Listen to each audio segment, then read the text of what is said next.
बिस्मिल्लाहिर्रहमानिर्रहीम। अस्सलाम वालेकुम नाज़रीन कराम, पाकिस्तान के army chief general Asim Munir साहब इस वक्त लंदन के अंदर हैं और उनके लंदन जाने के साथ ही डोनाल्ड ट्रंप ने एक बहुत बड़ा ऐलान कर दिया है।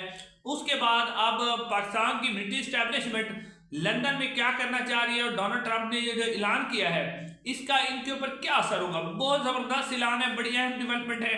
उसके अलावा नाज़रीन कुछ और खबरें, उसमें से सबसे अहम खबर ये है कि तौहीन मरियम नवाज साहिबा पर एक जो तालबा हैं, स्टूडेंट्स हैं, उनको मर्द पुलिस एहलकारों ने अगवा कर दिया है। अगवा करके ले गए और अभी तक उनसे राब्ता नहीं हो सका। यहां से आप फिरौनियत का अंदाजा लगे।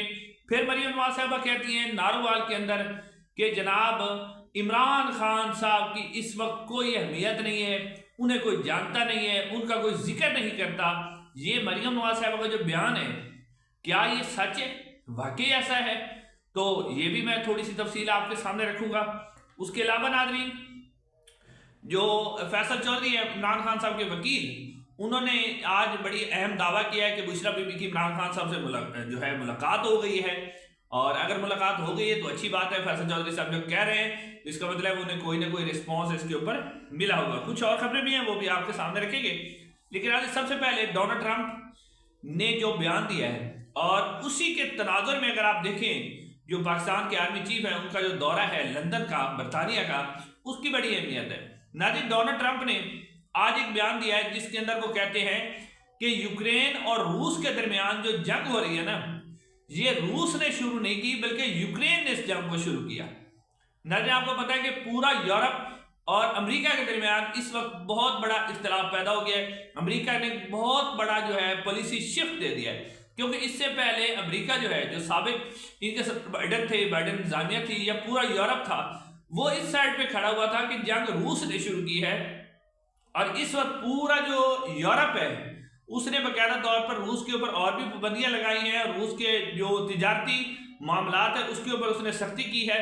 लेकिन डोनाल्ड ट्रंप ने एक पॉलिसी शिफ्ट दी है, यानी यूरोप और अमेरिका के दरमियान बड़े इख्तलाफात हैं। और डोनाल्ड ट्रंप जो ये बात कर रहा है कि रूस ने जंग शुरू नहीं की बल्कि यूक्रेन ने शुरू की है। अब नाज़रीन इसमें पाकिस्तान की मिलिट्री एस्टेब्लिशमेंट का वो बयानिया अमेरिका के अंदर धड़ाम से गिर गया है, जिसमें इन्होंने जनरल बाजवा के जरिए बयान वहां जाके बयानिया बनाया था कि अमेरिका जब इमरान खान साहब जब रूस के दौरे पे गए थे तो इमरान खान साहब दरअसल रूस के साथ हाथ बढ़ाना चाहते थे और इमरान खान साहब जो है वो रूस ने जो यूक्रेन पर हमला किया था उसके हिमायती थे। अब डोनाल्ड ट्रंप ने वाज़ेह तौर पे कह दिया है कि ये जंग यूक्रेन ने शुरू की है, रूस ने शुरू नहीं की। अब इस बयान के बाद जो है, क्योंकि इस बयान ने खलबली मचा दी है, खलबली मचाने के बाद क्या हुआ कि जनरल आसिम मुनीर साहब फौरन लंदन पहुंच गए। लेकिन हैरानी की बात है कि लंदन के अंदर उन्हें जो सरकारी प्रोटोकॉल है वो तो दिया जा रहा है, लेकिन पाकिस्तान अब वो करने क्या जा रहे हैं, वो शायद ये कोशिश कर रहे हैं कि जनाब जो बरतानिया है, क्योंकि बरतानिया और अमेरिका के ताल्लुकात बहुत अच्छे हैं, तो बरतानिया के जरिए कोई ऐसा सिलसिला चलाया जाए, कोई दरमियानी रास्ता निकाला जाए जिससे डोनाल्ड ट्रंप तक रसाई हासिल की जाए। क्योंकि इस वक्त तक पाकिस्तान की मिलिट्री स्टैब्लिश हुकूमत की डोनाल्ड ट्रंप तक कोई रसाई नहीं है। लेकिन हैरान कौन तौर पर पाकिस्तान तहरीक इंसाफ है जो लंदन के अंदर मौजूद है, उनकी तरफ से कोई एहतजाज नहीं हुआ। चलो हल्का फुल्का एहतजाज होना चाहिए था, लेकिन उनकी तरफ से एहतजाज नहीं हुआ। ये भी हैरान कौन बात है कि क्यों पाकिस्तान तहरीक इंसाफ एहतजाज नहीं कर रही। चंद लोग ये एहतजाज कर लेते, लेकिन एहतजाज तो होना चाहिए था। अब क्या जो जनरल आसिम मुनीर साहब है वो इसमें कामयाब होते हैं या नहीं होते, ये भी देखने वाली बात होगी। अब नाज़रीन अगली खबर आपके सामने रखनी है कि बलूचिस्तान से एक बस आ रही थी क्वेटा से फैसलाबाद। जब वो बस आ रही थी तो वहां पर रास्ते में उस बस को रोका गया, रोक कर लोगों को उतारा गया और 12 के करीब जो मर्द थे उनके शनाख्ती कार्ड चेक किए गए। 12 के 12 अफराद जो है उनका ताल्लुक फैसलाबाद से था, यानी पंजाबी थे। उनको बस से नीचे उतारा गया, उनके सर में गोलियां मार के दर्दनाक अंदाज में उन्हें कत्ल कर दिया गया। नाज़रीन सूरत हाल ये है कि बलूचिस्तान के अंदर सफ़र करना मुश्किल है। जो मौलाना फजलुर रहमान साहब कह चुके हैं कि 7 अजला जो है उनके अंदर हुकूमत की गारंटी नहीं है। उमर अयूब साहब कह चुके हैं। अब देखें ये क्या हो रहा है। लेकिन पाकिस्तान की जिसकी जिम्मेदारी थी कि इस अमन को कायम करते, उन शर पसंदों और दहशतगर्दों का खात्मा करते, वो पॉलिटिकल इंजीनियरिंग में लगे हुए हैं और मुल्क जो है वो आग जल रही है, बेगुनाह लोग शहीद हो रहे हैं। अब 12 के करीब जो मासूम लोगों को कत्ल किया गया है, उनका जिम्मेदार कौन है इस कत्ल का? اور جو مولانا فضل الرحمان صاحب کہہ رہے ہیں کہ 7 اضلاع ایسے ہیں اگر وہ آزادی کا اعلان کر دیں تو وہ تو جناب بلوچستان جو ہے وہ آزادی جو اقوام متحدہ بھی ان کو تسلیم کر لے گا.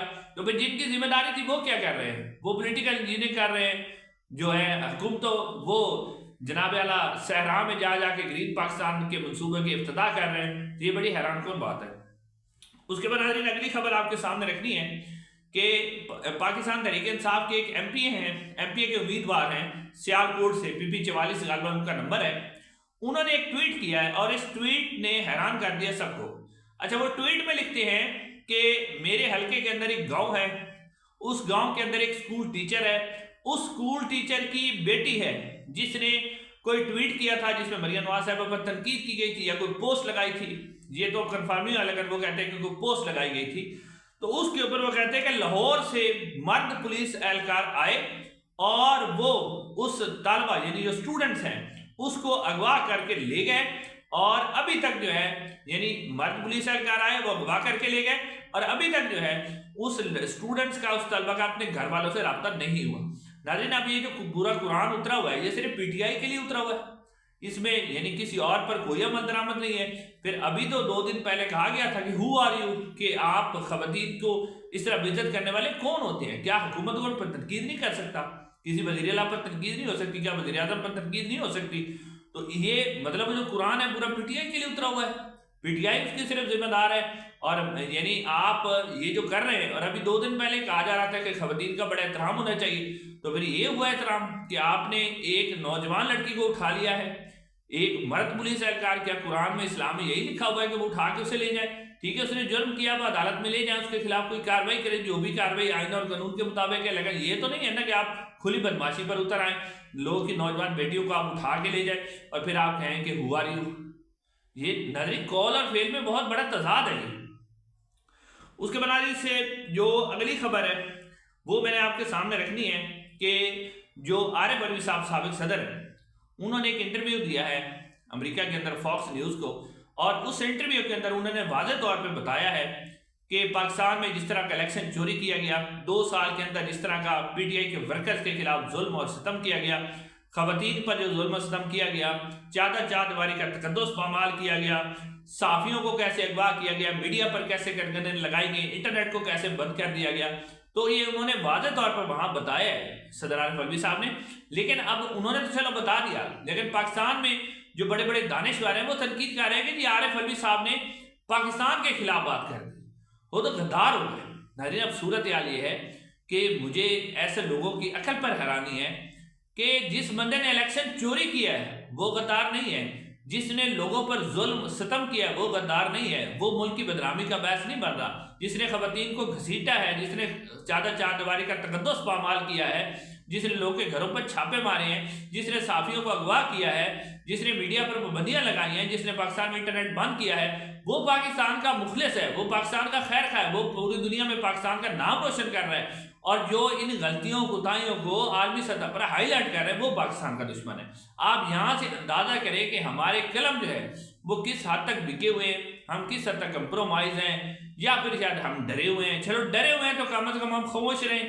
پھر اگر ہم یہ نہیں کہہ سکتے تو ہم خاموش رہیں، لیکن ہم تو وہ بیانیاں بناتے ہیں جو ہمیں ڈنڈے کے زور پہ بنوایا جاتا ہے. یہ سارے اگلی ویڈیو ملاقات ہوگی. السلام علیکم.